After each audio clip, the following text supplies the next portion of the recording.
독서의 계절 가을을 맞아 부산이 책과 사랑에 빠졌다. 오국백과만큼이나 풍성한 책잔치 한마당. 2010 가을 독서 문화축제 독서공방이 열린 것. 깊어가는 가을 축제의 장을 더욱 그윽한 향기로 물들인 우리 시대 대표 작가들과의 만남 속으로 들어가 보자.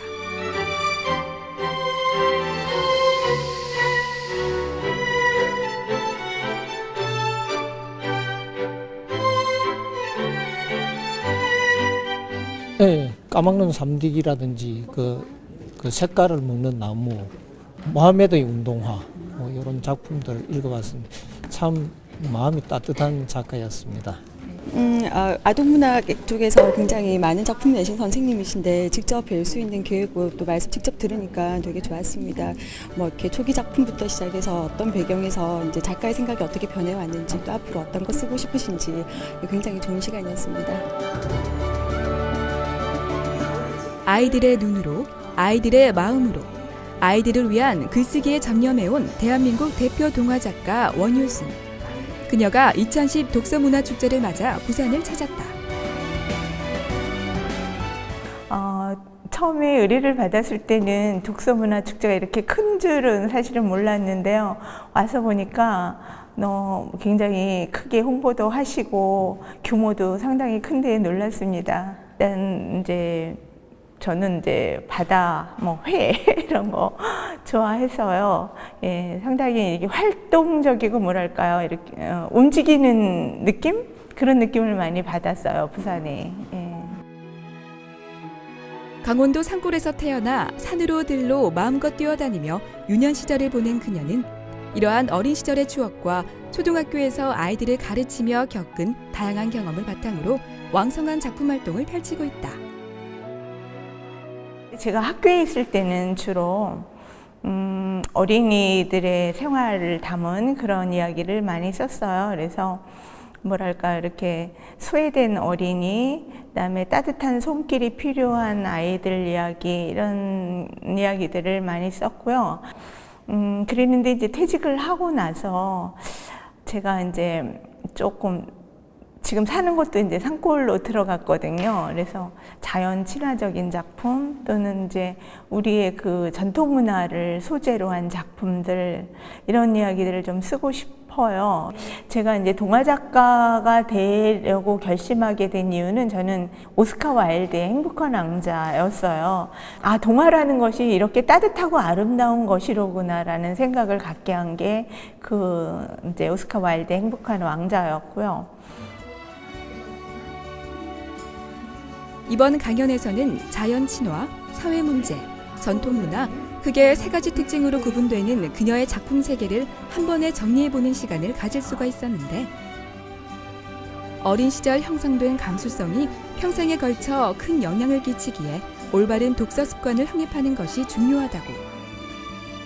책을 읽으면서 내가 그 책에 젖어들 수 있는, 말하자면 이렇게 그냥 안개비와 같이 나도 모르게 내 마음속에 와 닿는 감동, 이런 것들이면 충분하지 않을까라는 생각이 들어요. 그리고 좀 더 발전을 하다 보면 그 이후에 독후 활동이 아이들 스스로 하게 되는데 그거를 학습적으로 자꾸 강조를 해서 꼭 증거 자료를 남겨야 되다 보면 아이들이 책 읽는 게 부담스러워지고 읽기 싫어지잖아요. 그래서 그런 게 상당히 염려스러워서 어머니들도 그런 거에 너무 강요를 하지 않았으면 좋겠다라는 생각을 갖고 있습니다.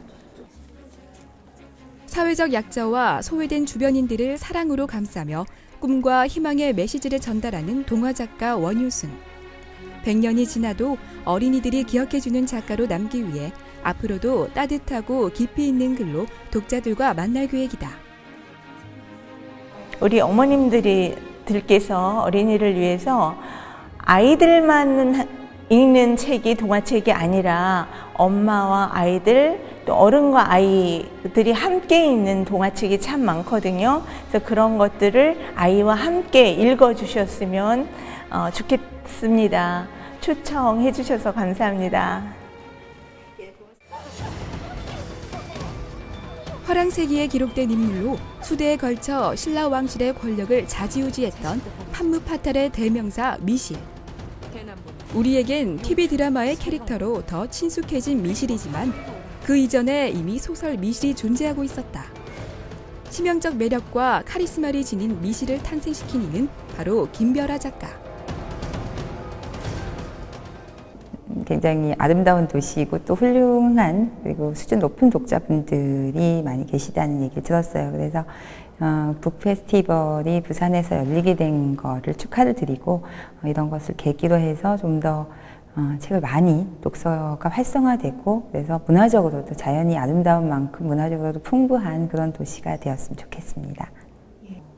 사람들이 믿고 싶은 남성 중심의 사회에서 강요됐던 그런 여성상이 아니라 실제로 한 인간으로서의 여성, 그런 여성상을 좀 그려보고 싶고요. 그래서 오히려 좀 반대급부로 지금까지의 그런 착하고 수동적인 여성상이 아니라 나쁘지만 나쁘다고 얘기를 하지만 매력적이고 혹은 자기 욕망과 본능에 충실한 여성들 이런 얘기들을 그런 캐릭터를 좀 소설 속에서 많이 개발을 하고 싶은 그런 생각이 들고 김별아 작가는 주로 소설을 통해 우리 역사 속 실존 인물을 새롭게 해석하고 현대에 되살려왔다.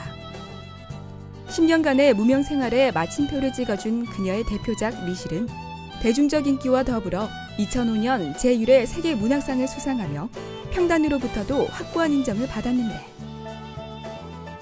그 이전에는 저는 이제 제 개인적인 체험을 중심으로 한 자전적인 소설들을 쓰다가 조금 독자들을 가깝게 더 친근하게 만날 수 있는 하나의 방법으로 또 역사라는 소재, 그게 이제 한 절반 이상은 알고 있는, 그렇지만 새롭게 알고 싶은 혹은 더 깊이 그리고 새로운 해석을 통해 가지고 알고 싶은 이런 것들과 독자들과의 소통을 위해서 이 역사라는 소재를 채택한 부분도 있고 또 이제 제 문학이 추구하는, 제가 추구하는 어떤 세계가 계속 얘기하는 게 이제 사랑과 죽음에 대해서 얘기를 하고 있거든요. 근데 그것을 이야기하기에 저는 그 현대라는 공간이 굉장히 좀 경박하다는 생각을 하면서 조금 더 진지한 목숨을 거는 사랑이라든가 아니면 죽음에 대해서 깊은 고찰, 성찰 같은 거를 하는 그런 공간으로서의 그 역사를 쓰고 있습니다.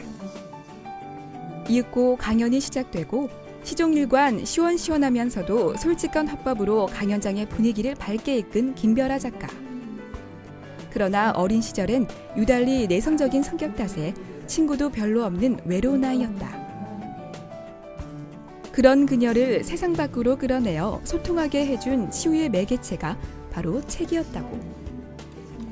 그러니까 외부적인 거는 잃을 수도 있다는 생각이 들어요. 물질적인 거, 사실 돈도 명예도 사실 있을 수도 있고 있다가 없을 수도 있고 그렇지만 모든 것이 다 사라진 다음에도 나 하나로 오롯이 남았을 때 가지고 있는 것은 바로 그런 식의 지혜, 책이라든가 이런 것들을 통해서 얻은 지혜나 상식이라든가 이런 것들이라서 책을 읽는 게 누가 억지로 읽으라고 해가지고 읽을 것이 아니고 자기 자신을 사랑하는 방법으로 책을 가까이 해야 된다고 하셨으면 좋겠다는 생각이 듭니다.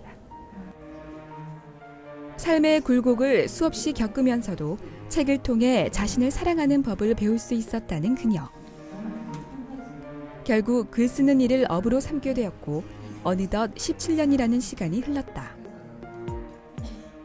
작가로 산다는 건 17년이 지나도 지금도 똑같이 그 컴퓨터를 켜고 그 하얀 화면에 깜빡이는 커서를 보면은 똑같이 두렵고 아무것도 못 쓸 것 같이 막막한 기분이 들거든요. 그래서